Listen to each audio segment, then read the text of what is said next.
Hey guys, Stefan Fischer here from Offroad. Thank you very much for joining me today. In today's video I would like to discuss the pros and cons of rooftop tents as I see them, and I will give you a review of the San Hima HardShell rooftop tent from Vic Offroad, which I received for test and review purposes for my camper trailer. I will tell you why it surprised me quite a bit, but also why I ended up not using it. So stay tuned.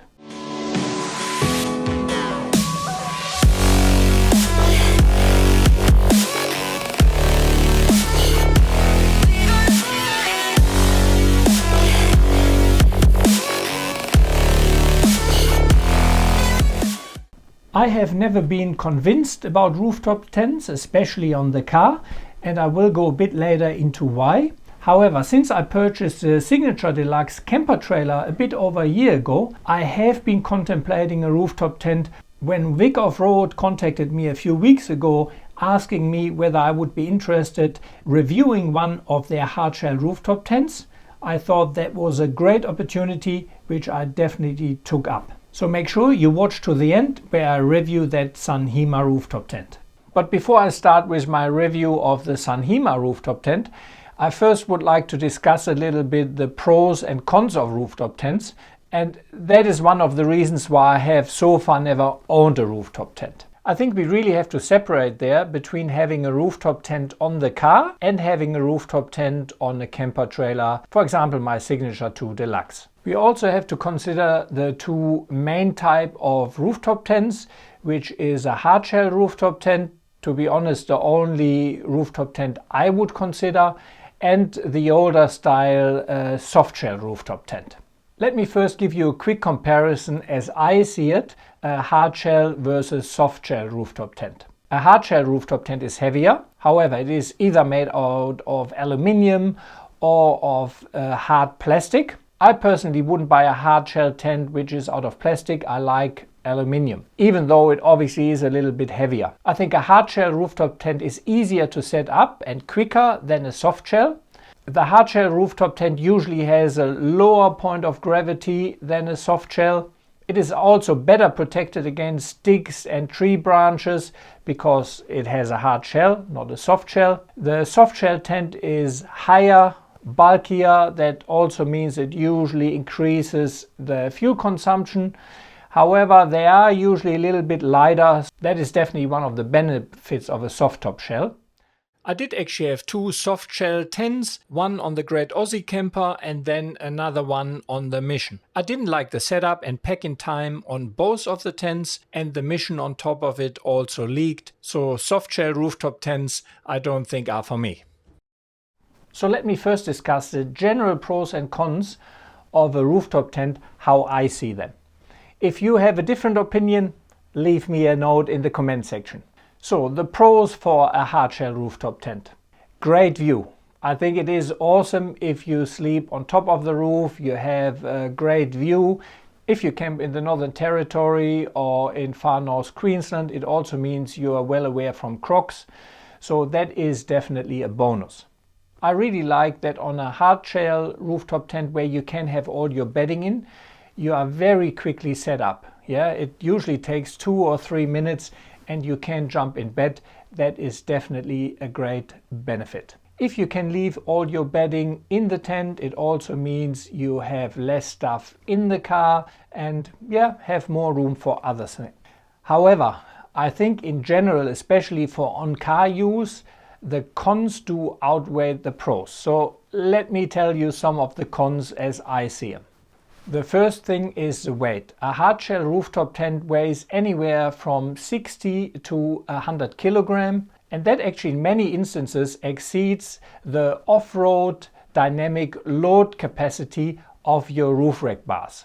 Personally, I try to avoid carrying anything on the roof rack, and certainly a 60 to 100 kilogram rooftop tent on top pushes the center of gravity much higher up. And that definitely is something to consider if you do any kind of technical driving with your four-wheel drive. You also need to consider that if you have 80 kilograms, say, on the roof and you do a lot of corrugation, that certainly puts far more stress on your roof rack and on the roof rack mounts. Another possible issue with the rooftop tent is that if you ever break down in an inopportune location, and we had that on the last Benelby trip where Joachim broke down with his rooftop tent on Billy Goat's Bluff.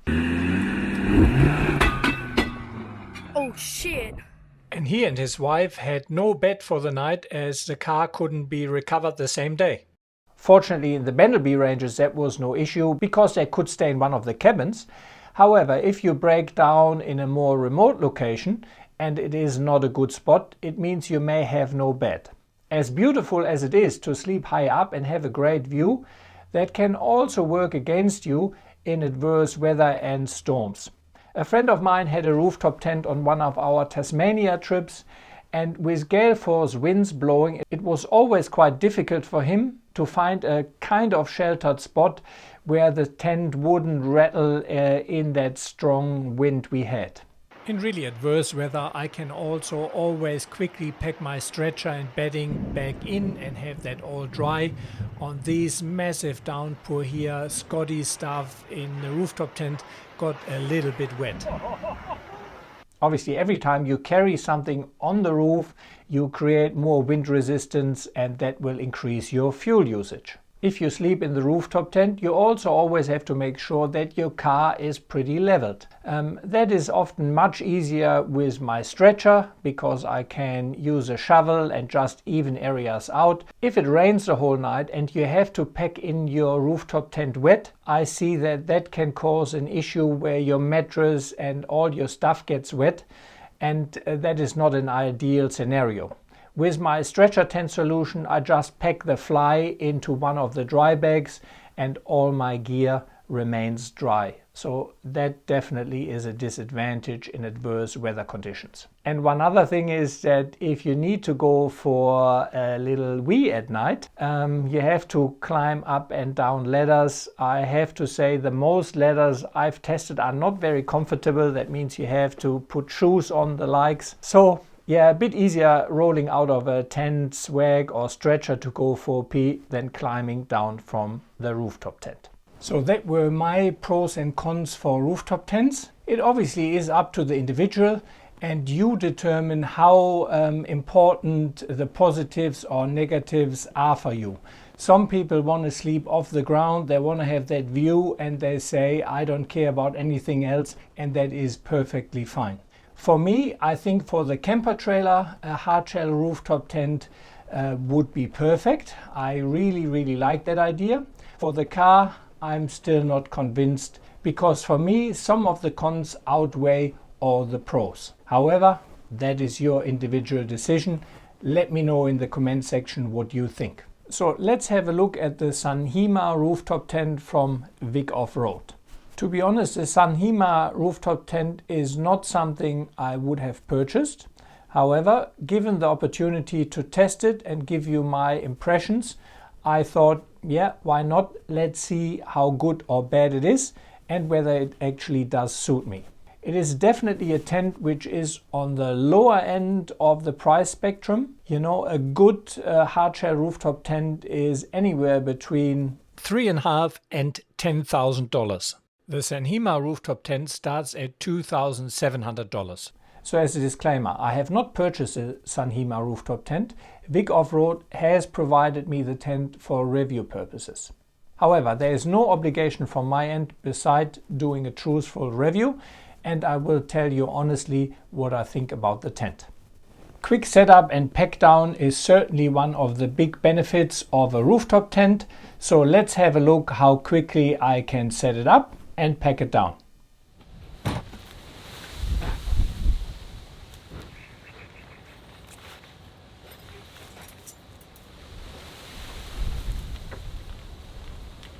That's pretty much it.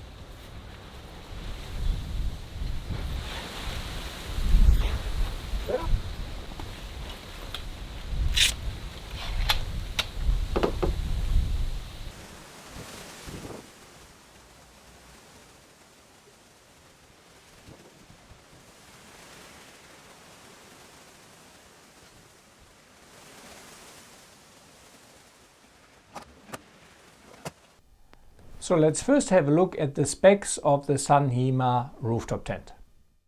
The rooftop tent arrives in a big box and is around 80 kg including the thick box. The outer shell of the rooftop tent is an aluminium honeycomb construction which is fairly lightweight, provides strength and also a layer of insulation. I have the version with the 2 roof rack bars so that I could put swags or something on top of it. The bars have a load capacity of 30 kg.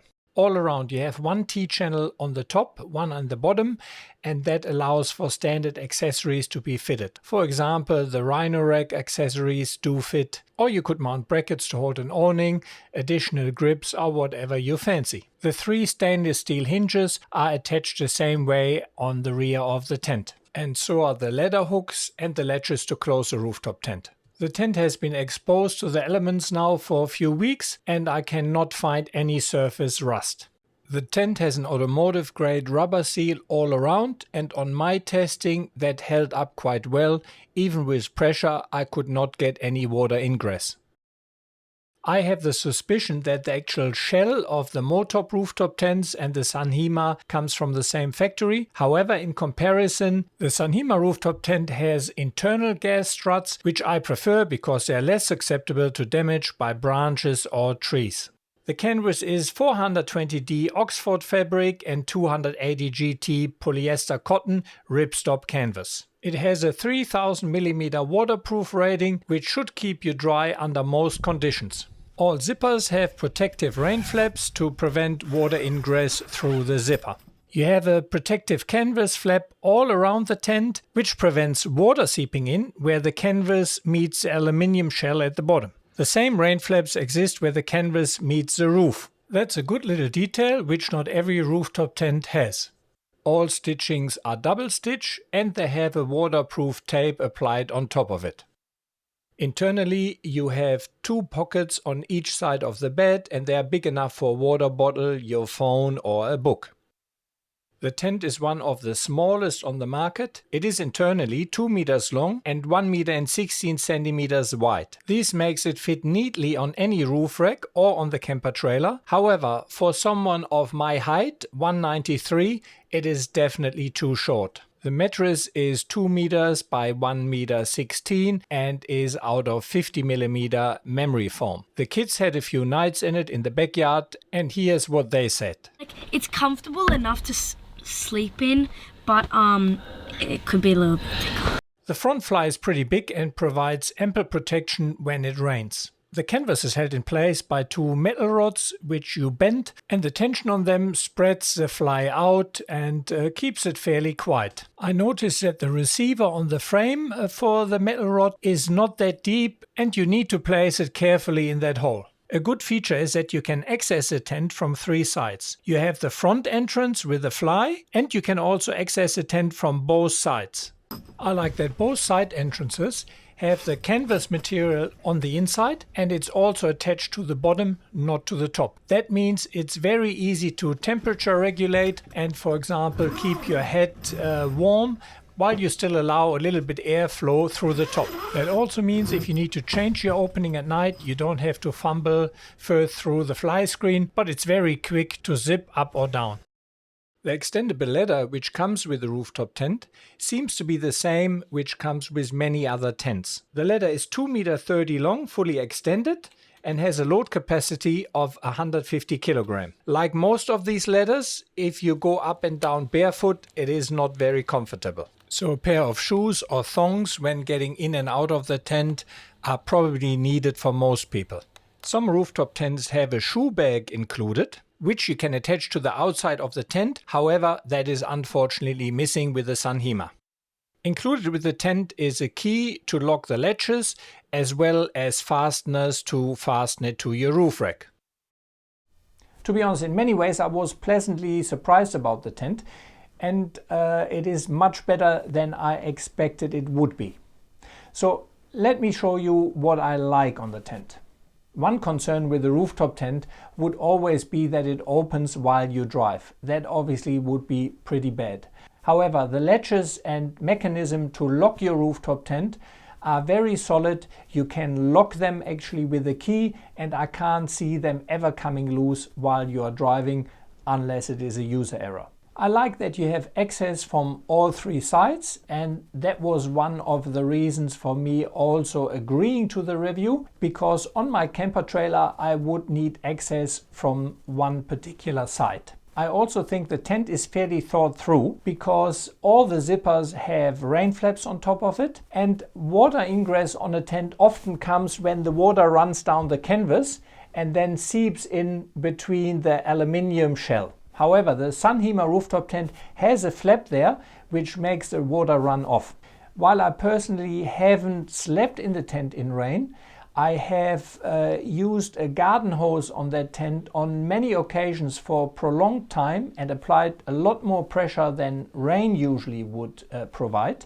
I also had the tent set up in my backyard and have tested the water tightness after a pretty harsh night of storm and rain. Guys, that was a very good test for the San Hima rooftop tent last night. It pretty much has rained, extremely stormed, wind the whole night. So I'm really keen to see how it looks inside, whether it had any water ingress. That would have been one of the stormiest nights I spent outside, that's for sure, last night. However, that's at my house here, but the advantage is I can just leave it open and wait until we have really shitty rain, when I often wouldn't camp. Let's have a look. It looks like completely dry. Wow.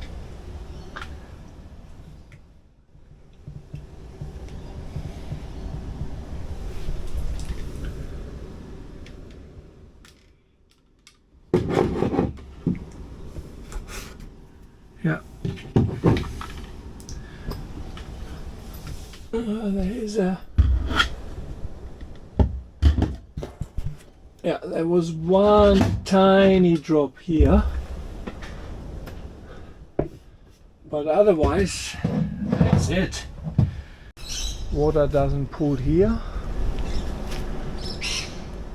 It may do if you have fly here open or the door open, but you wouldn't really. No, pretty good. I guess these outside gussets or rain flaps really do work. On a different night, I left the fly open and hooked it in with the awning. And as I assumed before, if you do that, water does pool on the top. Simply because the awning is not as stretched if you also have the fly hooked in. So just keep that in mind. Obviously, there's an easy way around it. You just roll the flap up and you won't have any issues if you want to keep that open in the night and you suspect some light rain. By the way, you can also pack the tent in with the flap rolled up. I also like that it has a fairly roomy front fly, so to get in and out of the tent if it's raining is fairly easy, and it is very unlikely that you have rain coming into your tent when you enter or exit. Even though it is a slimline tent, you can actually leave 2 sleeping bags and 2 thin pillows in the tent and then still close it. Another thing I like is that the fly net is on the outside and the canvas is on the inside. That means you can zip up and lock down your tent very easily if it starts to rain, for example, in the middle of the night. In comparison to many other of the cheaper tents, the gas struts of their tents are actually internal or not external. Some other tents like the Motop have the gas struts outside, and that means dust can go in there and it probably will decrease the longevity of the gas struts. And it's also something where tree branches and so on could get hooked up and rip them out. While I couldn't really test that aluminium honeycomb construction too much, it is quite logical that these provides added stability but doesn't add too much weight, and on top of that provides some insulation. So I think that is pretty good for a tent in that price category. So let's now have a look at the cons I see with the San Hima rooftop tent. The tent is only 2 meters long and 1 meter 16 wide. With the width I can live because myself and my wife, we don't move that much at night. However, what I didn't really consider is that 2 meters is just not long enough for someone my size. Let me show you the main reason why I'm not keeping the tent. So my head is pretty much touching here, so you can never get up at night quickly, you know. If you forget where you are, you're gonna bang your head. But even with that, yeah, so if we're gonna swap around now, okay, my feet pretty much stick into the canvas, and that means if it's moist outside, that all the water will come through the canvas. You will have a wet sleeping bag. That's without a sleeping bag here. So sleeping bag obviously would add even more to the bottom. And yeah, it's just not long enough for me. That is really the main pity. So this is the other way around. But as you can see here, that's without the sleeping bag. It's just not comfortable. I can't have the feet in free position. So number 2, and that is really more concern for me. I know many other people are not bothered by it, but I need a fairly good mattress to sleep on. I'm not 20 anymore, and that is one of the reasons why I sleep in my stretcher tents. Because a stretcher tent in combination with a good mattress, I really sleep nearly as well as home. So naturally, on a slimline rooftop tent, and that is not just the San Hima rooftop tent. I tested over the years quite a few rooftop tents. For instance, Signature had a rooftop tent which I had the option to use, and all these reasonably slimline rooftop tents just have very thin mattresses. The San Hima has a memory foam mattress, and I have to say, for such a thin mattress it is actually not too bad, but it is just way too thin for me to sleep on. The rooftop tent is 120 centimeters wide, which actually fitted me perfectly. I like that because it fitted exactly on the camper trailer without sticking out. When I received the tent, I knew that the mattress for me personally would not be sufficient, so I planned to purchase an Expat Mega Mat or any other 10 centimeter self-inflatable mat. However, I could not find any mattress available anywhere near to that size. You either have 140 centimeters wide for a double, or you have between 70 and 80 centimeters wide. In saying that, if the tent would have been 20 centimeters longer, I would have kept it and just would have gotten a custom mattress done for that tent. Let me quickly go over a few things which I think Vic Offroad could improve and make the tent even better. None of these things is a deal breaker though, unless you are over 1 meter 90 like I am. As any enclosed space, you may have issues with condensation, especially if you have everything closed up. The roof, unfortunately, is not carpeted, and that means any condensation easily collects and will run down then to the foot end of the bed. So a marine carpet on the roof would be a good addition to the tent. You could easily do that at home as a cheap DIY project.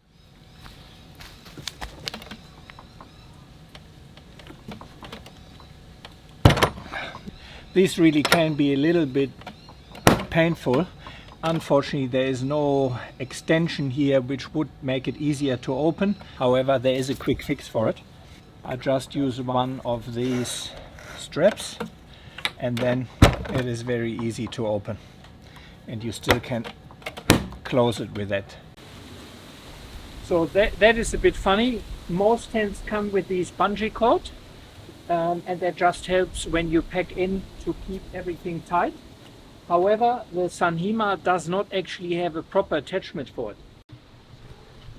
While really, that should have been attached somewhere here.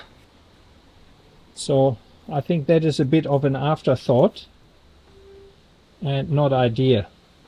My suggestion for Vic Offroad or San Hima, if they want to improve on that tent, would be to make it a little bit longer so that it fits also taller people. Number 2 is I would like to see a roof liner, be it marine carpet or some sort of liner which can trap the condensation. And while slimline has its pros, I still overall would rather go for a tent which has, say, 50 to 70 millimeter more internal space, so that you can leave your bedding in there, that you can put a bigger mattress in. It just gives you more options. So I think if you're in the market for a low-cost slimline tent and the size fits you, I think it's definitely a good buy for that money. So guys, that's the end of my take on rooftop tents, and in particular on the San Hima rooftop tent. Let me know in the comment section below if you agree or disagree. And as always guys, this is a self-funded channel.